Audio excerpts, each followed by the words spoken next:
千万别叫醒熟睡的宝宝，这句话我们大概都听过100次了吧？它就像育儿界的圣经，刻在每个新手爸妈的脑子里。看到宝宝睡得那么香甜，像个小天使，我们怎么舍得去打扰他呢？但是如果我今天告诉你，严格遵守这句话，不仅可能会引发各种让你崩溃的睡眠问题，在某些特定的情况下，它甚至隐藏着致命的风险。你没听错，我叫 Celia， 我不是育儿专家，只是一个跟你一样曾为孩子睡眠问题彻夜不眠，于是翻遍了育儿书籍和科学期刊的妈妈。我的任务就是把那些复杂的知识翻译成我们能懂、能上手的具体方法。我知道要亲手叫醒那个睡得像天使的宝宝，我们的心里真的有千百个不愿意，没有人想这么做，但这之间的分寸真的很难拿捏。所以今天我们就来非常清晰地谈一谈，针对6个月以下的宝宝，有哪5种你必须把他叫醒的关键时刻。这是一份可以救命，也可以拯救你睡眠的指南。首先，我们先来打好2个最重要的基础，这关喂养和生理时钟。第一种必须叫醒的情况，是为了确保营养，特别是针对出生6周以内的新生儿，他们的胃非常非常小，就像一颗小樱桃，所以他们需要少量多餐、频繁的进食，来确保获得足够的营养和体重增长。如果你的新生儿在白天连续睡眠超过了3到4个小时，你就需要温柔地把他叫醒，喂奶。我知道这听起来有点残忍，但相信我，这是在为他长远的健康打下最重要的基础。当然，这个规定是有期限的。一旦你的儿科医生确认宝宝的体重稳定增长，生长曲线良好，你就可以稍微放宽这个限制，让他睡得更久一点。第2种情况是为了校准生理时钟。对于6周以上的宝宝，我强烈建议你每天早上在一个固定的时间叫醒他，比如说早上7点到7点半之间。这一步非常非常关键。想象一下这个画面，每天早上7点，你轻轻走进房间，缓缓拉开窗帘，温婉的晨光像瀑布一样洒进来，照亮了空气中飞舞的微尘。你俯下身，在宝宝耳边用最温柔的声音说：“宝贝，早安，新的一天开始咯。”他或许会皱皱眉，慢慢睁开惺忪的睡眼。然后你把他抱起来，走到窗边，让他看看窗外移动的汽车、摇曳的树影、飞过的小鸟。这个简单的仪式可能不到5分钟，但你正在做一件极其重要的事情。你在用地球上最强大的工具——阳光，来重设他身体内部的生理时钟。这是在告诉他的身体：嘿，现在是白天，是该清醒活动的时候了。坚持这样做，你就在帮他建立日夜分明的概念，为以后的规律作息打下最重要的地基。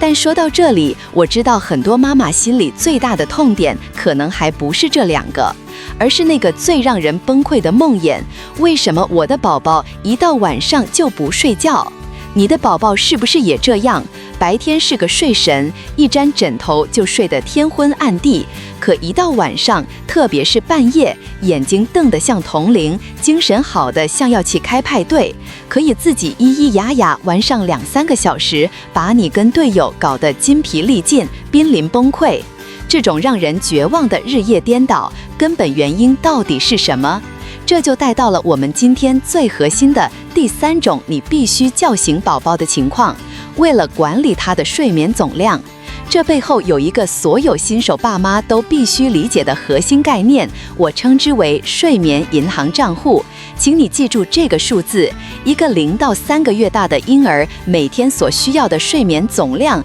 大概是14到17个小时。这就像他每天的睡眠银行里会固定存入15个小时的睡眠额度。现在我们用银行的逻辑来思考，白天每一次的小睡都是一次提款。如果你的宝宝白天睡得太多太久，就等于他把大量的睡眠额度在白天就预支出去了。举个最真实的例子，一个2个月大的宝宝，他一天的睡眠总额度可能就是15个小时。如果他白天零零总总的小睡加起来一共睡掉了8个小时，这代表什么？这代表他留给夜晚长睡眠的额度就只剩下7个小时了。这是一道非常简单的数学题，所以如果他晚上10点上床睡觉，那么睡满7个小时之后，也就是0前5点，他的睡眠账户就余额用尽了。他当然会起床，精神饱满地看着你，因为他已经睡饱了。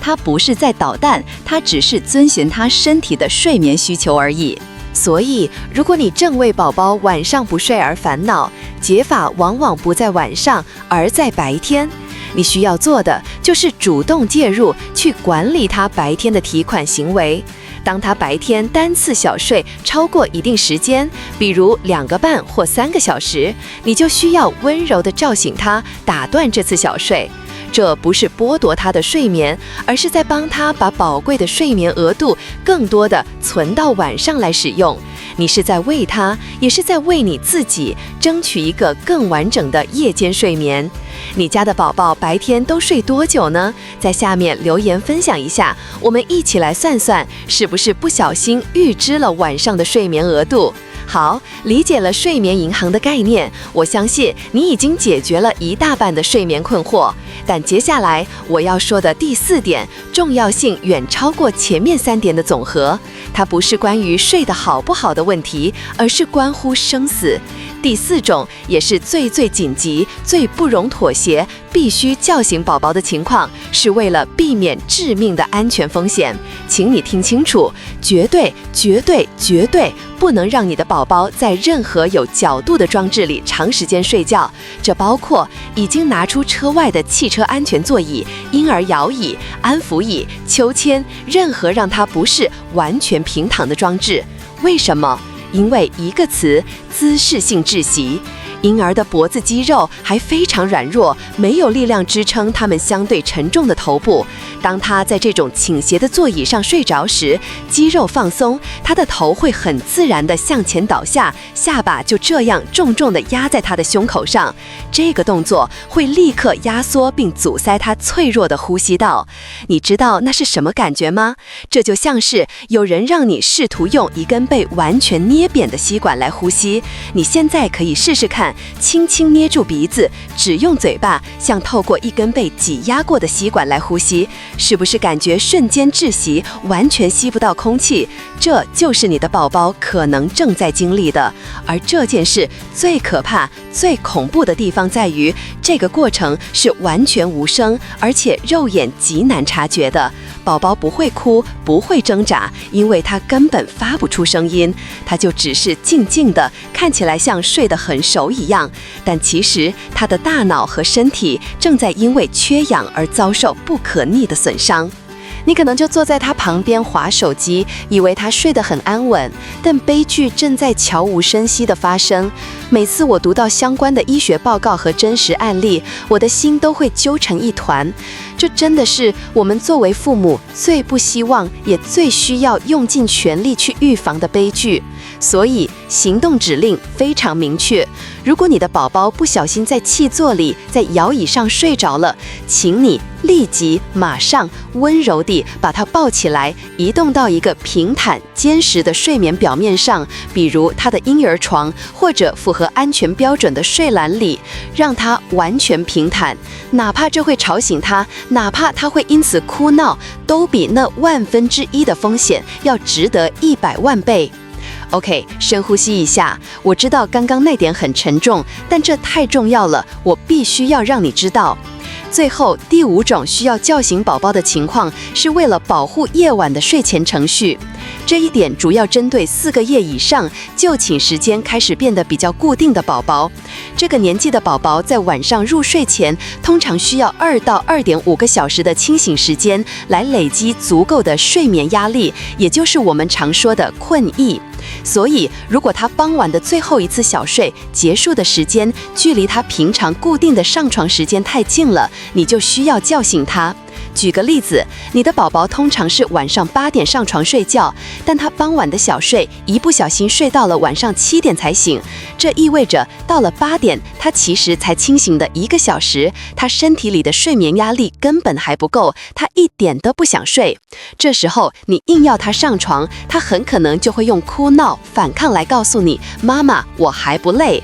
所以你需要往前推算，如果8点要睡觉，那他最晚就应该在傍晚5点半到6点之间结束他的最后一次小睡。如果时间到了他还没醒，就温柔地打开灯，制造一些声音把他唤醒，确保他有足够的清醒时间去期待晚上的长睡眠。好了，我们快速总结一下今天提到的必须叫醒6个月以下宝宝的5大关键时刻。第一，为了新生儿的营养摄取；第二，为了每天早晨校准生理时钟；第三，为了管理他的睡眠银行账户，避免日夜颠倒；第四，也是最重要的，为了避免在倾斜装置中发生姿势性窒息的致命风险；第五，为了保护4个月以上宝宝的夜晚睡前程序。我敢说，光是理解并执行这5点，就能解决你80%以上的婴儿睡眠困扰。但是我知道很多爸妈还有一个大魔王要打，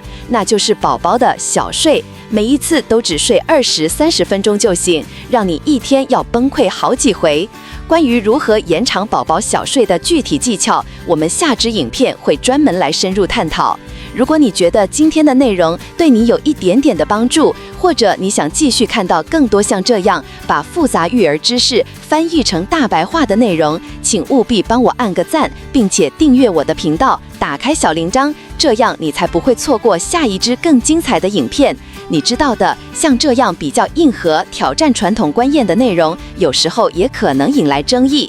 我会建议你先下载影片，或者分享给你的另一半，方便你们随时拿出来复习讨论。我们下支影片见。